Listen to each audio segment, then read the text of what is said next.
আসসালামু আলাইকুম। Hello everyone. আজকে চলে গিয়েছিলাম নানু বাসায়। অনেক দিন পরে নানু বাসায় যাওয়া হলো। আর নানু বাসার এই অ্যাকোরিয়াম আর পাখিটা দেখলে একদম মনটা শান্ত হয়ে যায়। আমরা বিকেলে চলে যাই। আজকে আন্টি চটপটি বানিয়ে খাওয়াবে, এর জন্য নানু বাসায় ইনভাইট করে। দেন চলে যাই। বেবিকে নিয়ে চলে যাই বিকেলে।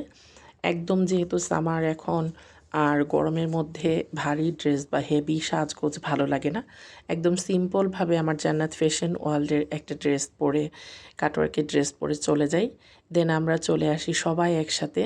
ভাবি, আমার বোন, আমরা এসে দেখি আরও সব ভাবিরা এসে পড়েছে। সব ভাবিদেরকে আমাদেরকে ইনভাইট করা হয়। আর বাচ্চাদেরও ইনভাইট করা হয়। দেখো জান্নাত বেবি ওর মামার পাখি দেখছে। বসে বসে খুব মন দিয়ে পাখি দেখছিল নানু বাসায়। আর এত বেশি মানে সামারের কোনো কিছু তোমরা বুঝবে না, এত বেশি পরিমাণ ঠান্ডা ছিল। আর আমরা একসাথে হলে কিছুই লাগে না, এত পরিমাণ গল্প এবং আড্ডা করি যেন সময়টা কখন চলে যায় আমরা বুঝতেও পারি না। এত পরিমাণ আড্ডা দিয়েছি, সবাই একসাথে বসে গল্প করেছি। দেখতে দেখতে সময়টা চলে গেছে। বিকালটা আজকে আলহামদুলিল্লাহ খুবই সুন্দর কেটেছে। বেবি অনেকগুলো ডল নিয়ে খেলছিল। মাশাল্লাহ আলহামদুলিল্লাহ। তারপর আমার লুকটা একটু দেখিয়ে দিচ্ছি। একদম সিম্পল লুকে গিয়েছিলাম আজকে।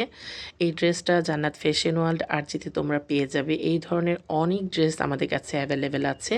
তারপরে এখানে আন্টি নিজে হাতে ফুচকা তৈরি করেছে, 3 পদের টক তৈরি করেছে। বিশ্বাস করো ফুচকাগুলো এত পরিমাণ টেস্টি ছিল, কি বলবো। তারপর আন্টি এটা মেক করার পরেও এটার ভিতরে সব কিছু দিয়ে দিচ্ছিল।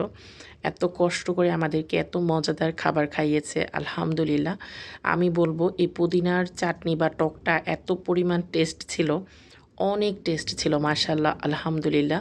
আর এখানে আমার ছোট বোন এবং আমার ছোট ভাইয়ের ওয়াইফ এখানে আন্টিকে কাজে একটু হেল্প করছিল। আন্টি একাই 100, আমি বলবো 1000 জনের সমান বলবো।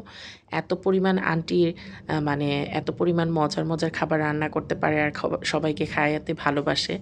আন্টির যত প্রশংসা করব তত কম মাশাল্লাহ আলহামদুলিল্লাহ। তারপর আমরা একসাথে সবাই বসে আড্ডা দিচ্ছি। দেন খুব মজা করে আমরা এখানে ফুচকা খেলাম। 3 রকমের এখানে টক করা হয়েছে। সবগুলো টক আমি বলবো বেস্ট। তারপর ফুচকা খেয়ে আমরা এখানে আরও কিছু আইটেম ছিল, সব ভিডিও আমি ক্লিপ ধরতে পারিনি। আমি অল্প অল্প করে এখানে একটু ভিডিও দেখানোর চেষ্টা করেছি।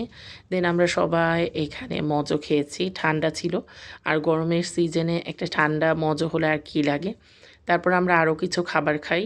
তারপরে আমরা আসার একটু আগে চা খাই। চাটা এত পরিমাণ টেস্ট হয়েছিল মাশাল্লাহ। একটা পারিবারিক বিকেলের চায়ের আড্ডার আয়োজনের জন্য অসংখ্য ধন্যবাদ এবং সবাই ভালো থেকো। Life of আফসানার